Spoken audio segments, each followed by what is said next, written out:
먼저 오병이어와 칠병이어를 통해서 먹고 사는 문제로 대표되는 이 세속적인 가치관에서 그 누구도 벗어나지 못했다라는 사실을 우리는 보게 됩니다. 군중들도 그렇고 제자들도 그렇고 실은 이 먹고 사는 문제의 이 세속적인 가치관에서 크게 벗어나기는 쉽지가 않습니다. 왜냐하면 이게 당장 눈앞에 일이니까요. 그런데 이러한 모습들을 통해서 예수님께서는 이 누룩이라는 표현을 통해서 경고하고 계십니다. 누룩, 빵을 부풀리는 이 누룩을 성경에서는 상당히 부정적인 의미로 사용합니다. 변질시키는 것, 왜곡하는 것, 하나님의 뜻을 곡해하게 만드는 것으로 누룩을 사용합니다. 그런 의미에서 이런 먹고 사는 문제로 대표되는 세속적인 가치관을 예수께서는 바리새인과 사두개인의 누룩이라고 표현을 하고 있죠. 11절에서 오직 바리새인과 사두개인들의 누룩을 주의하라 라고 말합니다. 그러니까 이들의 교훈은 곧 가치관과 연결되고 있는 것이고 너희들이 가지고 있는 그 세속적인 가치관이 과연 어디로부터 오는지를 주의하라 라고 말씀하고 있는 거죠. 그러면서 제자들이 그제서야 떡의 누룩이 아니요 바리새인과 사두개인들의 교훈을 삼가라고 말씀하신 줄을 깨달았다라고 말합니다. 이처럼 먹고 사는 문제로 대표되는 이 세속적인 가치는 언제나 우리 주변에 항상 널려있는, 항상 쉽게 우리가 넘어가는 가치관이요. 이러한 것들이 누룩과 같이 부정한 것이다라는 것을 본문은 잘 알려줍니다. 그런데 여기서 흥미로운 사실이 있습니다. 예수님께서 가르치고 계시는 하나님 나라의 그 대척점에 서 있는 이 그릇된 가치관, 이 바리새인과 사두개인들의 누룩으로 설명되는 이 그릇된 가치관을 가진 그들을 향하여서 예수께서는 그들을 원수라고 하신다거나 적으로, 대적으로 규정한다거나 혹은 사탄의 무리로, 악마의 무리로 규정하기보다는 오히려 제자들을 향하여서는 주의하라라고만 말씀하십니다. 이것은 사두개인들과 바리새인들 그리고 그 당시의 종교 지도자들이 예수를 향하여서 했던 방식과는 반대되는 방식입니다. 그 당시 종교 지도자들은 예수님을 십자가에 못 박으려는 정치적으로 그리고 실질적으로 제거하려는 계획을 세웠고 실현에 옮겼습니다. 그것이 그들의 방식이었고 예수께서 말씀하신 방식은 주의하라입니다. 구약의 방식을 넘어서서 예수께서는 이 대척점에 서 있는 다른 이들을 향하여서 악마화하거나 저주하거나 제거의 대상으로 삼으신 적이 없습니다. 다만 그들과 다른 삶을 살라, 주의하라라고 말씀하셨습니다. 그럼에도 불구하고 기독교의 역사에서는 이렇게 대적들을 향하여서 반대편의 사람들을 향하여서 피를 보았던 어두운 역사들이 있습니다. 이것이 기독교의 가장 큰 아킬레스건이라고 할 수 있는데요. 대적들을 악마화하고 사냥했던 것이 우리의 어두운 과거의 흔적들입니다. 십자군 전쟁도 그렇고요. 중세시대에 횡행했던 마녀사냥도 그렇고요. 모든 우리의 역사 속에 이런 피의 흔적들이 남아 있습니다.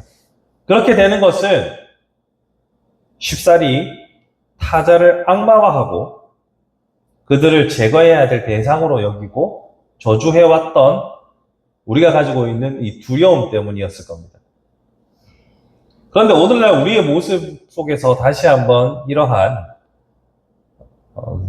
모습들이 나타납니다. 우리의 생각과 다른 반대쪽 사람들을 향하여서 악마화하고 쉽사리 다른 단체를 악마의 집단으로 규정짓고 그들을 향하여서 주의하는 것이 아니라 집중하여 공격하고 있는 우리의 모습들을 보게 됩니다. 그런데 앞에서도 말씀드린 것처럼 이것은 예수께서 하셨던 방식이 아닙니다.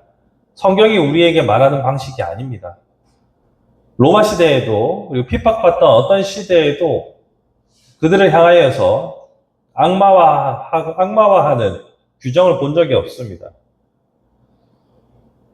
예수께서도 빌라도를 향하여서 그렇게 정죄하지 않으셨고, 바리새인과 서기관들이 세속적인 가치관에 물들어 예수를 공격할 때도 예수께서 그들 개인을 독사의 자식들과 같다라고 말씀을 하셨을지언정 그들을 제거 대상으로 삼거나 그들 자체를 없어져야 할 악마적 대상으로 보지 않았고 오히려 당신의 제자들에게 주의할 것을 당부하셨죠. 근본적인 예수님의 방식에 대해서 다시 한번 고찰해 볼 때가 왔습니다.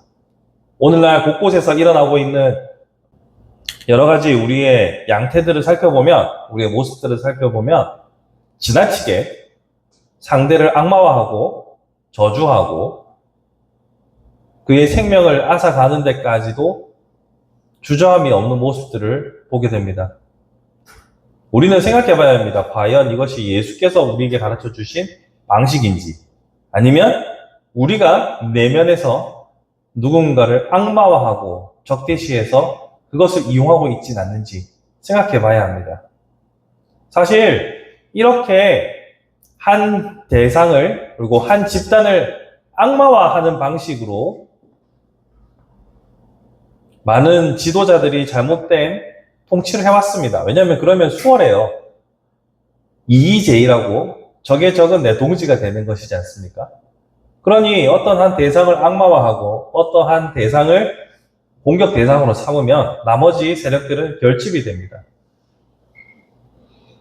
해방 이후에 7.18을 청산해야 할 에너지를 공산당 쪽으로 시선을 돌림으로 오늘날까지 친일 흔적들이 제거되지 않았던 것처럼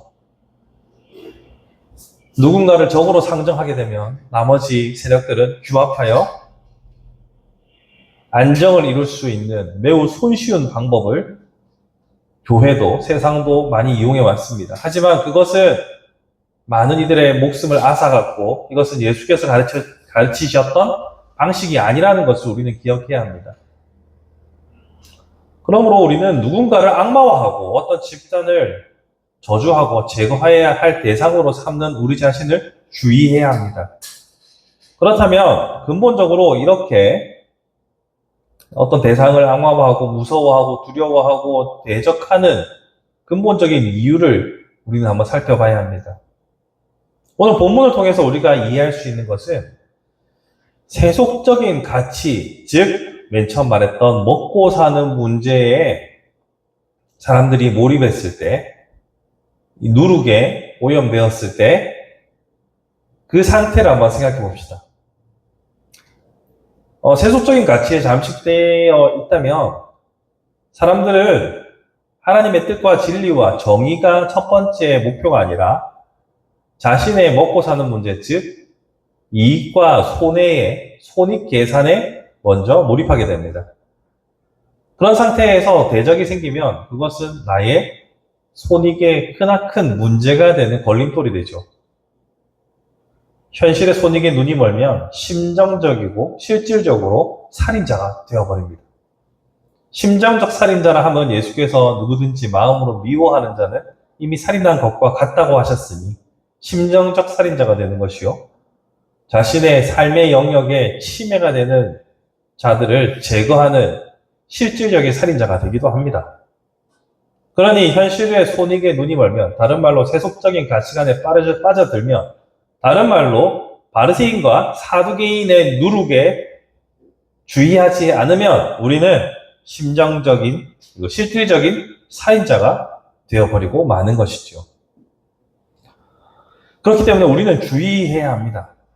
먼저 상대방을 악마화하고 우리 스스로가 살인자가 되지 아니하도록 주의해야 합니다.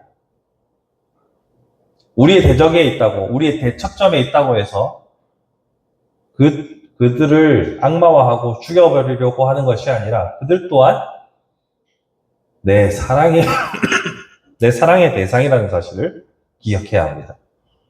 아울러서 이런 악마적 태도를 만드는 세속적 가치, 즉 바리새인과 사두개인들의 누룩, 먹고 사는 것에만 집중하는 그러한 세속적인 가치관들로부터 우리가 탈피하기 위해서 애써야 합니다. 그들의 삶의 방식에서 만들어진 결과는 손익에 따른 치열한 경쟁뿐입니다. 하지만 예수께서는 우리에게 사랑을 말씀하셨고, 우리에게 용서를 말씀하셨고, 우리에게 이 땅에서 하나님 나라를 살아갈 수 있는 평강을 말씀하셨습니다. 우리의 가치관이 세속적인 가치관으로 오염되어 바리새인과 사두개인의 누룩으로 오염되어서 살인자의 삶을 살 것인지, 아니면 예수의 제자로서 샬롬과 평강을 누리는 삶을 살아갈 것인지, 우리는 날마다 결단하고 또 결단해야 합니다. 아울러서 이 한국 땅의 모든 크리스천들이 자신들이 진정 추구하는 것이 세속적인 복락인지 아니면 내 하나님 아버지인지를 구분할 수 있는 한국교회가 되었으면 좋겠습니다. 말씀을 정리하겠습니다. 오늘 본문에서 예수께서 우리에게 가르쳐 주시는 교훈을 따라 우리 안에 자리 잡고 있는 세속적인 가치관들, 이 바리새인과 사두개인의 누룩들을 한번 생각해 봅시다. 그리고 그것이 만들어내는 결과물로서 상대방을 악마화하고 우리가 심정적, 실질적 살인자가 되어버리는 끔찍한 현실에 대해서 우리는 날마다 고민하고 우리 자신을 살펴야 합니다. 그렇게 우리 자신을 살필 때 하나님께서는 이 땅에서 참된 평강을 허락하시리라 믿습니다. 또한 그러한 우리의 평강이 믿지 않는 자들에게 하나님의 영광을 드러내는 또한 복음의 좋은 수단이 되리라고 확신합니다. 그런 아름다운 도구로 쓰임받는 저와 여러분이 되기를 주님의 이름으로 축복합니다.